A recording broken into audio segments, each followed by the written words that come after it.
Thank you, John. Thank you. Well, it's a privilege and an honor to be here at the Volpe Center. As John mentioned, Regina and I have been working together. I'm very familiar with these walls, and we've done a lot of good things together to improve safety. I appreciate what everyone's done here to do that support. Ellen, thank you for inviting me. Regina, thank you for inviting me to be here today. In the next 30 minutes, well, we've got, 25 minutes now. I'm going to tell you a story. I'm going to share with you my story. And then we'll also have time to together improve our cumulative risk IQ. And I'll explain what that is as we go. This is a difficult story for me to tell. This is the first time, actually, that I've told this story in public.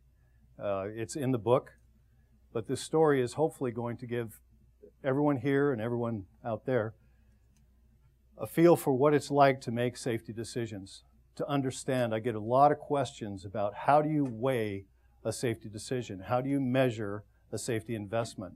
We all know what return on equity, return on investment is, but what's return on safety? I've investigated that for a lot of years.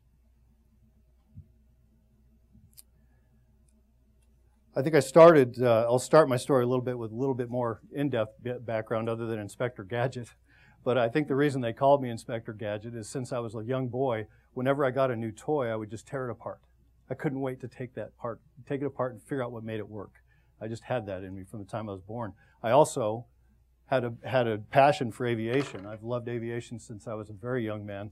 My Uncle Louis took me up flying. The first time I took controls of an airplane at about 7 years old was probably something I'll never forget. I know it's something I'll never forget. Louis took me up and he allowed me to control it and to take it down and take it up. And he said, push down and the houses get bigger, pull up and the houses get smaller. It worked. It was amazing. I had control for the first time in my life. But I still wanted to take it apart and learn about what made that airplane fly. Then I graduated high school early because I wanted to get into airframe and power plant mechanics school and learn how to take things apart for real and to be certified and licensed to do that. So I did. Graduated early. I went to airframe and power plant mechanics school and started learning, and I did. I loved it. I was terrible in high school. I barely graduated high school, but I was straight A's and perfect attendance in mechanics school because I loved that. That's what I loved. But taking it apart, putting it together. Taking it apart and putting it together. That's what I love doing. I had to wait till I was 18 years old to get my license. I graduated at 17. But because of the regulations, you can't get your license till you're 18. So I waited. I got my license and started my career. I started working at Cessna when I was about 19 down in Wichita, putting airplanes together. I didn't like it much because I couldn't take them apart. We were just putting them together.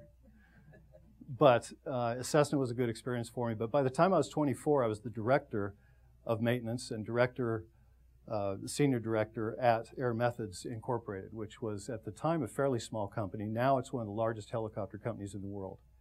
Roy Morgan and I worked together to make that company what it was. One of the pilots that we hired, Mike Myers, he worked in Grand Junction, Colorado. Beautiful place. He had 2 lovely kids, a lovely wife, beautiful home. A great man, really a good man, talented pilot, extremely good, and had his ATP rating.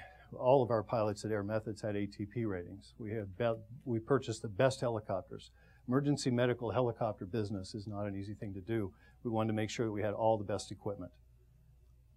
On Christmas Eve, 1985, I got a phone call. I was at home. Bear with me. This is a bit of a difficult story to tell you, so bear with me a little on this. So I'm the director. I'm a young kid, doing really well, making good money. Company's growing. We're trying to decide what to do. I get this call, Christmas Eve, 1985.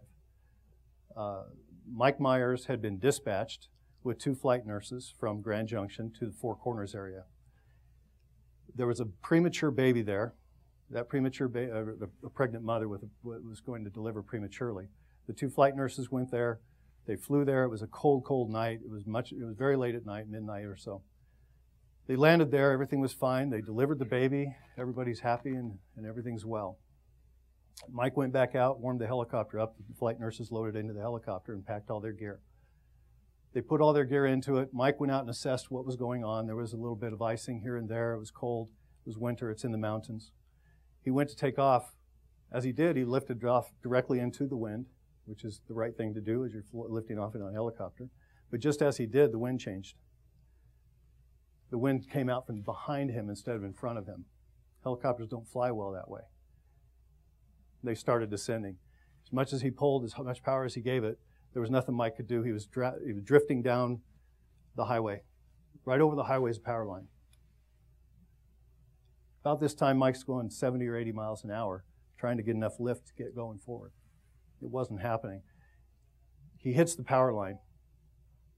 And unfortunately, plexiglass cover on the front of a helicopter doesn't do much to protect you from a steel wire coming at you at 70 or 80 miles an hour. That wire cut through the plexiglass. It also cut through Mike. The helicopter perched for a moment and then fell to the ground. The 3 occupants were airlifted then down to Grand Junction, back to Grand Junction to the hospital. That's when I got the call. My wife and I jumped in an airplane, flew up to Grand Junction, and got to see Mike. They were all in critical care. Mike was much worse, obviously, than the flight nurses were. The flight nurses survived. They were there for 3 or 4 days. Mike didn't. On Christmas Day, I talked to Mike, and Mike told me that he said, "Dave, you know this could have been avoided. This could have not happened." He knew he was dying. He knew he was gone. But he told me that I had to go tell his kids that he wasn't coming home for Christmas or forever. I couldn't deal with that. I'm a young man. I couldn't deal with that. Roy Morgan, the owner of the company, is the one who told the family. But he also said that I needed to tell them. I didn't know what that meant. Today, I'm telling them. Today, I need to tell you exactly how that felt. I need to make sure that you understand how it feels to make a safety decision, because safety decisions are never easy. They're always weighted. Every safety decision we make, every safety investment we make is weighted.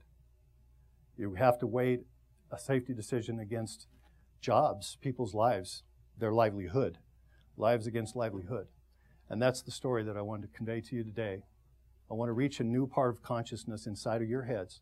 I want you to understand what it takes to make a decision like that and how it feels when you make the wrong decision like that.